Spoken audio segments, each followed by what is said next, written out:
আসসালামু আলাইকুম। আমি দুঃখের বিষয়ে আমি চরে আসলাম। এটা হচ্ছে মাওয়া বালুর চর। এখানে আসলাম, আসার পর এখানে আমি পুরা এলাকাটা ঘুরছি। ঘোরার পরে দেখি এখানকার মানুষ অনেক কষ্টে বসবাস করে।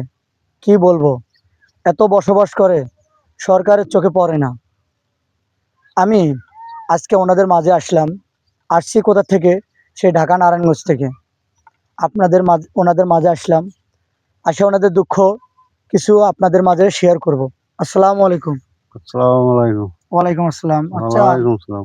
আপনারা যে এখানে থাকেন আপনাদের কেমন কষ্ট হয়? অনেক কষ্টই আমগো। অনেক কষ্ট?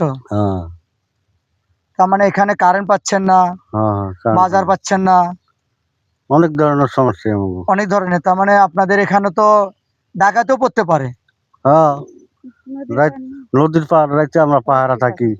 পাহারা দিয়ে থাকতে হয়। তার মানে আপনাদের তো চোখে ঘুম নাই। না, না, অনেক কষ্ট। অনেক কষ্ট। অনেক কষ্ট হয় আপনাদের। আমাদের অনেক কষ্ট। আপনারা কি সরকারের কাছে কোনো কিছু জানাইছেন? না, জানানোর লোক পাম কই, আহানো তো কই, আহানো তো কই। এখানে কেউ আসে না? না, আমি কি আপনাদের মাঝে প্রথম আসলাম? হ্যাঁ, প্রথম আসলেন। আমি প্রথম আসছি। আচ্ছা।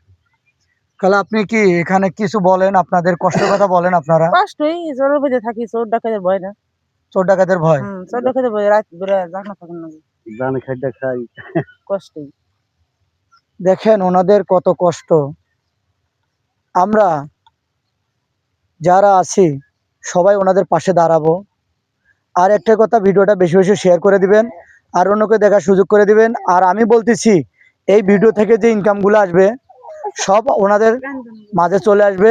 আর ওনাদের বিকাশ নাম্বার স্ক্রিনে দেওয়া থাকবে। ধন্যবাদ।